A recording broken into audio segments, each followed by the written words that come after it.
One of the greatest compliments you can give an individual is calling that person a visionary. But we usually think of that title as being reserved for the geniuses, for the rare few, the people who were able to see a bigger picture, who had a sense, a fifth sense, prescience, but not something that is accessible to all of us. Well, my friends, we're going to learn that each of us has a visionary within, but we're not trained to access it, and we're definitely not given the confidence and the courage to actualize it. So, let's begin with a story. You may have heard of this city called Chelm. Chelm was this small town in Europe, in Poland, that actually they say had very intelligent people. Its citizens were very smart, but their neighbors were resentful. So they created this, the folklore of the fools of Chelm. You have all kinds of jokes at the expense of the Chelm people. This one is about the Chelm farmer. So Chelm was a small town. You can imagine the farm on the town was really small. But it was special to him because he had inherited it from his parents, who in turn inherited it from their parents, going back generations. So it was his baby. Every grain of soil, he knew every grain of soil, every detail. And he cared for it. One day, he has a visitor, a cousin, from a big city farmer from the United States. Farms where there are thousands of acres in Kansas. And he gives him a royal tour of his Chelm farm. Doesn't take long, obviously. They sit down to dinner, and he says to his cousin, to the Kansas farmer, he says to him, "Tell me, what do you think about my farm here?" So he says, "Well, it's nice and cute, but it's so tiny." The Chelm farmer is taken aback, like insulted. Says, "Tiny? How big is your farm in Kansas?"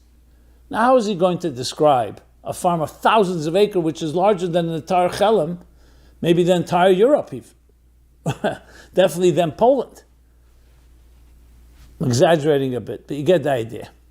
How is he going to describe that to him? So he thinks of a point of reference. He says, "Well, my cousin, it takes me all day to travel with my tractor from one end of the farm to the next." Suddenly the Chelm farmer smiles with compassion and empathy, looks at his cousin from Kansas and says, "Don't feel bad, cousin, don't feel bad. I once had a tractor like that too." Now the Chelm farmer was not being malicious, was not being humorous or cynical. He actually could not fathom something so large. So the only way he could understand when he told him that it takes me all day to travel with my tractor is that there must be something wrong with the tractor. He remembered he once also had a shmata jalopy that took all day to crank up, to move from here to here. So he understood that's why it takes all day. What makes you tick? I created a course called Discover Your Spiritual DNA. It gives you an X-ray of your psyche, of your soul. Check it out in the description below. If we were to pass out a questionnaire, the question was asked, are you subjective, closed-minded, narrow-minded? Most people would not mark that box. Because remember, part of being subjective, it makes you think that you're objective. This Chelm farmer was not being, as I said, he was not being false, he wasn't being disingenuous. He actually did not recognize, he could not fathom, he could not imagine a farm that large.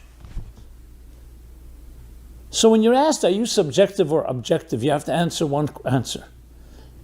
With one introduction, I should say. Based on my perspective, here's what I think. We immediately rush to an answer. Someone to ask you, what does the horizon look like? So the answer is going to be very different if you're standing in a valley, if you're standing on a plateau, if you're 20 feet up on a mountain, or you're at the peak of Mount Everest. 4 different answers, all different vantage points, and they're all answering accurately. From my perspective, we all have our farms. Therefore, we're all subjective. We all have our prejudices, our biases, our preconceived notions. So how then do you find objectivity? By recognizing it, by acknowledging it. When a person says, no, I'm not subjective, I'm objective. That's where our first mistake. Truth is the courage to be able to say, based on the farm that I know, based on the perspective, based on my history, based on my tools and instruments, this is what I can tell you.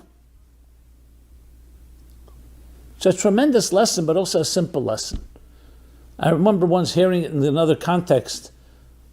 Sir Arthur Eddington was a physicist in the 30s, in the 40s, the 20s, 30s, where quantum mechanics was becoming all the rage. And its bizarre, counterintuitive conclusions were driving people crazy. Up to that point in Newtonian physics, physics was like it is with mathematics, things were predictable, more importantly, defined. Here they were introducing concepts of states of probability, indeterministic states, Heisenberg's uncertainty principle, things that there was an actual state of being that you could not determine if it's the context of the uncertainty principle, the velocity and the location of an atom at the same time. And it was the observer that took the indeterministic or state of probability and turned it into a deterministic state. Is light a wave or a particle? And many other such conundrums. The famous Schrodinger's cat.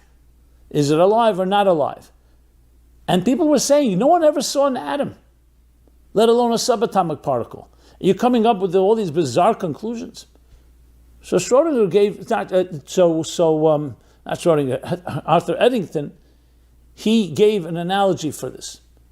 Interesting analogy of a fisherman who spread out his net over all the seas of the world and began to gather and collect different types of fish.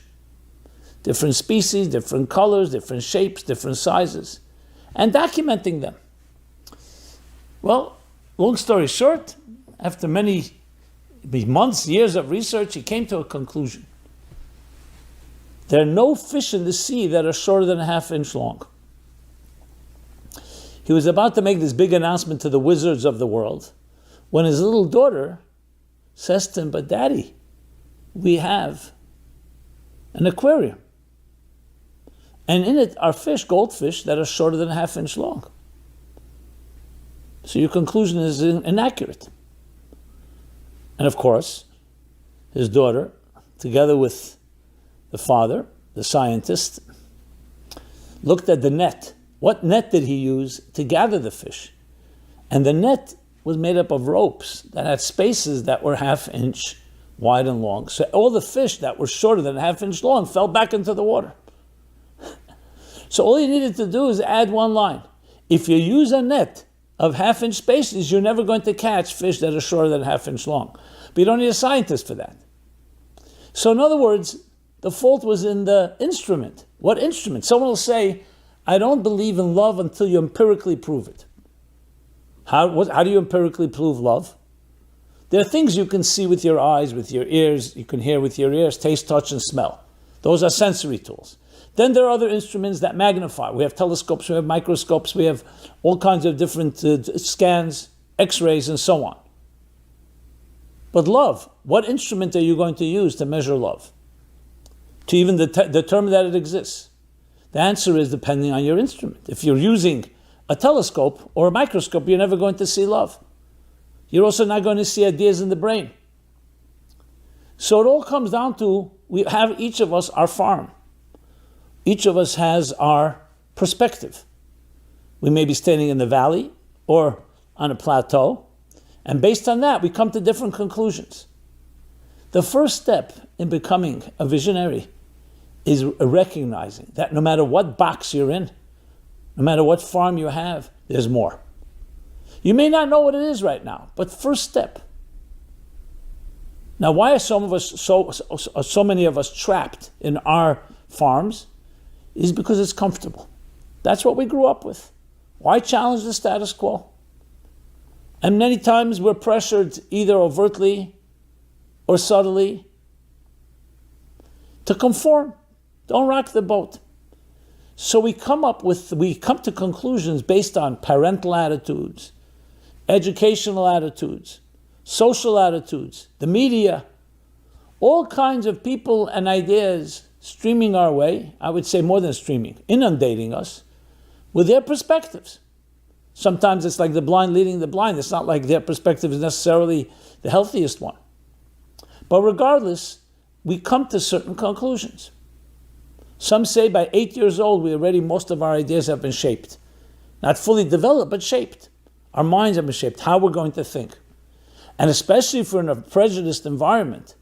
I'm not even getting into now destructive prejudice, hatred, racism. Talking about even prejudices that are so-called white type of prejudice, meaning they're not overtly damaging, but they're all damaging because they're causing you to have, this is the way it is. Whether it's how we look at people, how we identify, how we stereotype, how we categorize. So it's healthy to categorize. That's what a mind does. This is the second reason we get into our farms, into our boxes. Because we gravitate toward categorization. What class does it belong in? Like we like order, so we want to have a structure, an outline.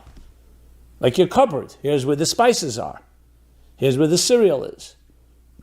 Here's where I put the fruits, here's where I put the meat.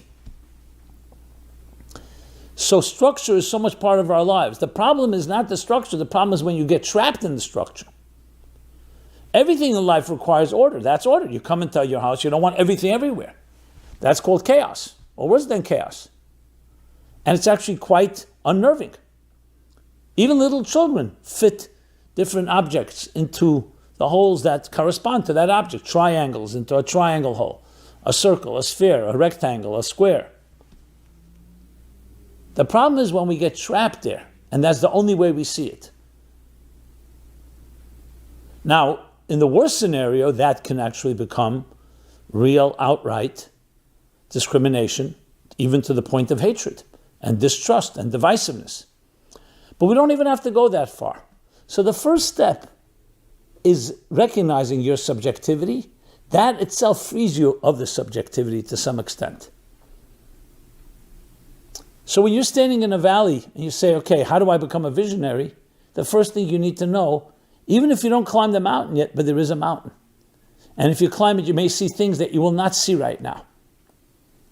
Now, the person who will climb and actually go there and wants to gain more knowledge and wants to gain another perspective, they are on their way of seeing the vision of things, not just its manifestation in the specific moment at this time. Let's take history, for example. What I mean by that is people talk about, in the words of Dickens, these are the worst of times and the best of times. It's the worst time in history, some people say. Indulgence, selfishness, lack of moral values. Some will say it's the best of times. Look at communications, technology, science, medicine. In every generation, the tendency is to look at things when you're right there. What you see before you is always the most magnified picture. What happened 20 years ago, even in your own lifetime, is not as quite prominent as what's happening right now. Because memory fades, context change, especially you go back to a generation before us. So what we've heard was from our parents, from what we read, history books, newspapers, documentation. It's never quite like as you experience it. So the point here is, that just contributes to why we are trapped in our subjectivity, because we always see what I see right now, the here and now, is the biggest, is always going to be most prominent for us. What we have to do is step back and say, 1 second, just like there are bigger farms than I can imagine, not everything the way I see it right now, because I subjectively see, if you see crime or you see something positive, you'll give it a lot of weight, you'll give it a lot of power, because you're seeing it right now, you're experiencing it. Experience has a lot of power over us. But that doesn't mean people before us didn't experience things. So the wise person, again, will step back and say, I'm not defined by the here and now. The third point of becoming, in how to become a visionary. Listen to everyone. Learn from everyone. Who is the wise one? The one who learns from every person. Nobody is too inferior. Nobody is too stupid for you to learn from. Even if you think that you're superior to them, which itself is incorrect. The whole concept of superiority and inferiority really should be thrown out the window, because we all have different qualities. But learn from everyone. And sometimes, you learn most from those that disagree with you. And even from your enemy. Because they'll teach you a perspective you'll never come to on your own. Now, initially, our knee-jerk reaction is, why would I want to do that? I don't agree with that person. I despise that person. I despise what he or she stands for. We're not getting now into conclusions whether you have to agree with them, but you can learn from them. And that's how you further broaden your horizons. So this is essentially challenging your status quo, challenging your perspective. This does not mean throw out your perspective out the window. I'm not saying don't say, okay, this is your farm. Fine. But there are bigger farms, and learn about them. And that will inform, and you'll be able to say, oh, my farm, I see where it fits into context. It actually is a small farm, but it's my farm. It has qualities that I appreciate. But you don't come to a conclusion, this is the only farm and anything else doesn't exist, or I can't accept, or the problem is with the tractor, yes, the problem is the instrument and not the facts. So there are realities out there that we need to look at with different instruments, and we need to look at with a broader perspective. And much can be learned from those that disagree with us. There's another statement that says, who is the wise one? Who sees the birthing. Talk about visionary. What means seeing the birthing? It means, a very practical, simple example, when you see a woman pregnant, you know she is pregnant and will give birth in 9 months from now, 8 months from now, whenever it will be. The same is in everything. The wise person doesn't just look at the cause, they look at the effect, the long-term effects. They don't just look at the seed, they look at what the seed is going to yield. They see potential in people, not just who you are, but what you can become. Good mentors, good coaches will see you, not just who you are right now, but what you can become. So the visionary has that context as well. Being able to look at not just the now, I mentioned before, the past, the present in context of the past, but now there's the present in context of the future. Not just understand that the past has its reality, but also there's a future. And every act you do right now, every action has a reaction. Every cause has an effect. Every seed will yield and give birth to something, positively and negatively. That allows you also to get out of the trap of what's happening this moment, but rather you're looking at what will happen. There's a beautiful expression I'd like to share with you. It comes from Rav Shneur Zalman of Liadi, the founder of Chabad Hasidic movement, the Chabad Hasidus, a visionary of the highest order. And he said, when he was once asked about his teachings, he said, the teachings come to teach how small you are and how great you can become. Now, some people know how small they are.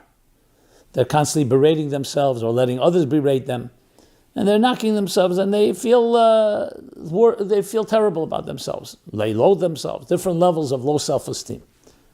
There are others that have delusions of grandeur about how great they can become. Both are necessary. The one that's thinking low of themselves are only knowing how small you are. That's important to know where you stand in context of things. But you have to also know how great you can become. The one who only knows how great they can become and don't know where they stand will never get there either. When you teach a student, let's say art or music, even a beginner student, you'll see, will be shown what the masters have accomplished.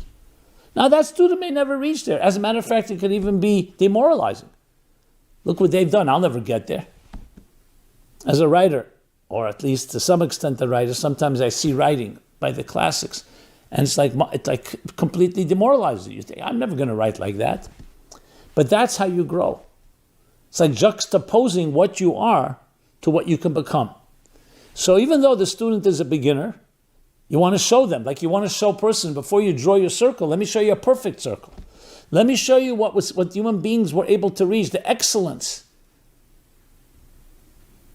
that they were able to build, whether it was through art or music or other ways. A sports athlete. And you look at that, you say, now I have a backdrop. So now I can juxtapose what I have right now, where I am, compared to where I could be. So you know you have a destination. You have a larger picture. You always want to have that vision picture because that gives you the context to know what you're growing toward.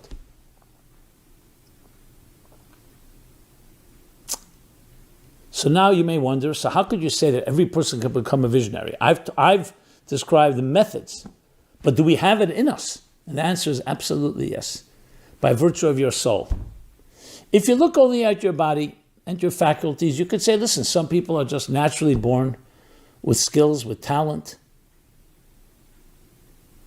Talk about different swimmers, different athletes, their physical bodies were built in a way that just gives them an edge. It's true. Some people are born tall, some people short, some people with this type of feature, this personality, that personality. But then there's another aspect to us, and that's called our souls.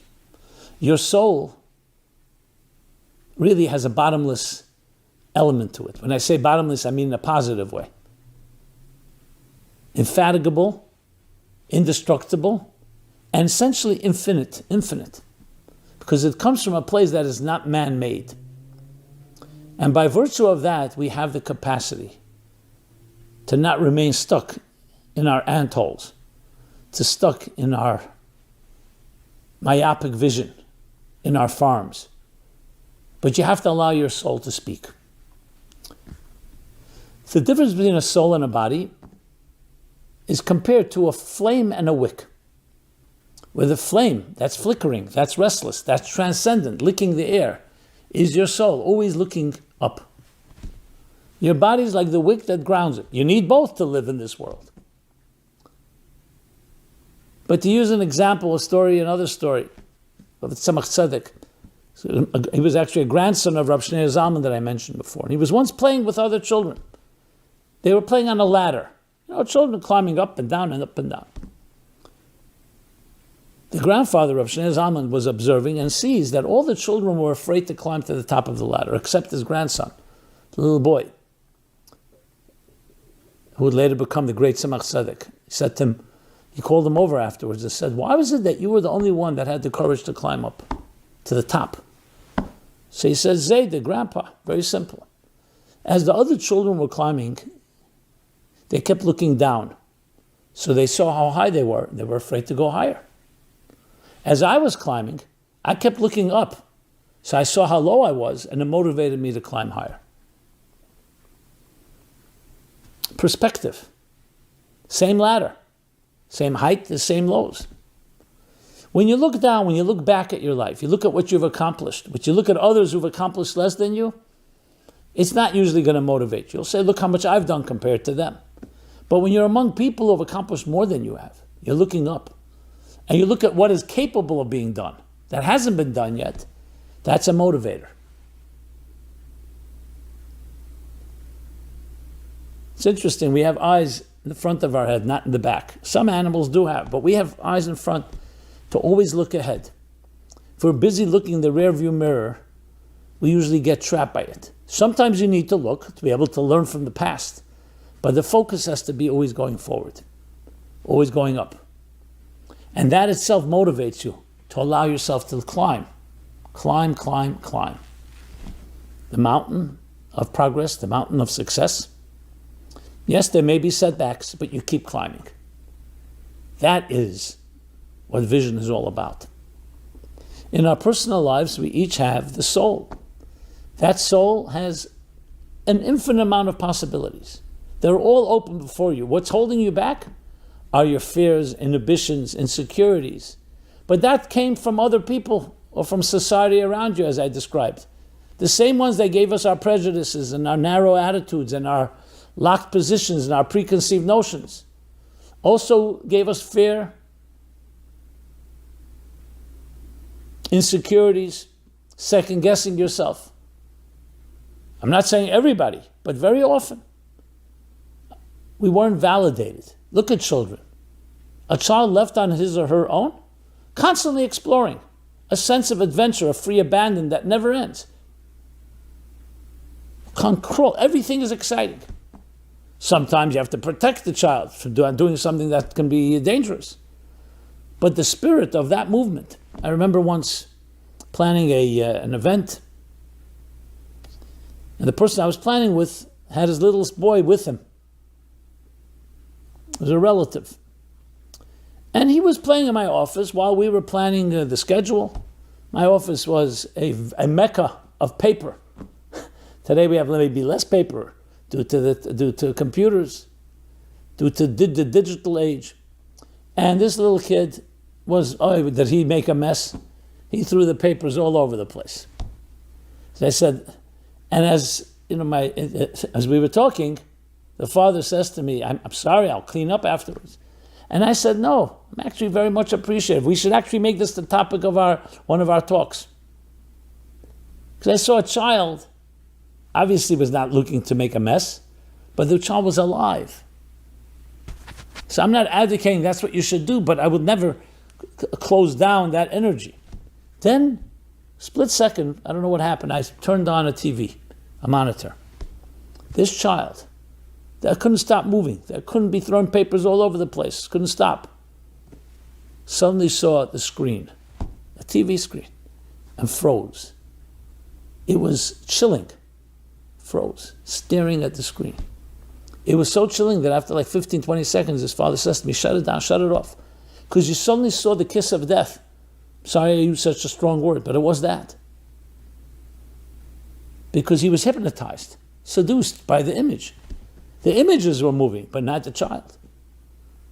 And I saw there the stark contrast of who we are.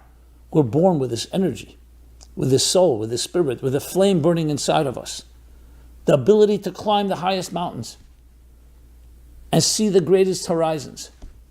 Get beyond any farm, any subjectivity. But then there are forces in this world that can't freeze us, that can't paralyze us.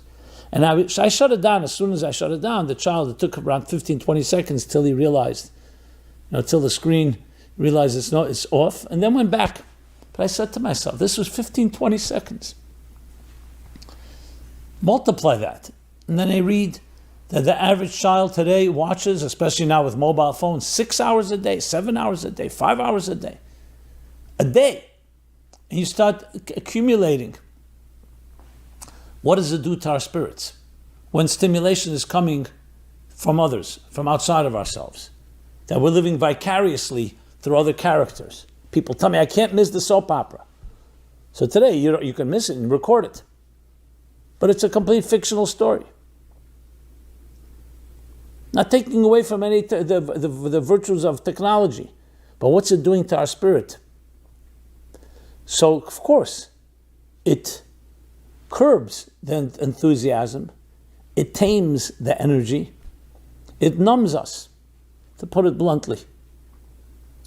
So we have to do everything possible to feed that soul, to allow it to speak to us, to allow it to tell us, what do you dream about? And someone will say to you, as I've heard many times, oh, I haven't dreamed in years. No, we have to learn to dream again. And then people say, well, a dream is for children, they're idealistic, they're fantasy land. I have reality to deal with. I have bills to pay. No one's stopping you from doing that. You need a wick. You need to be grounded, but never stop dreaming. Because it's our dreams that allow us to reach places that sometimes our so-called reality traps us in. So when you have that final point to dream, yes, imagine. Even possibilities that are crazy. They say that Einstein came up with many of his ideas. He was a postal clerk. Precisely because he did not go to the regular structured classes on physics and science. So he was able to think outside of the norm, outside of the box. I read somewhere that a marketing firm in LA, very large marketing firm, very successful, when they get a big account, a new account, what they do is they take their team, they get them out of their office, out of their executive offices, in wherever it is in LA, and they rent out an amusement park Yeah, for children, where there's swings and seesaws and sandboxes.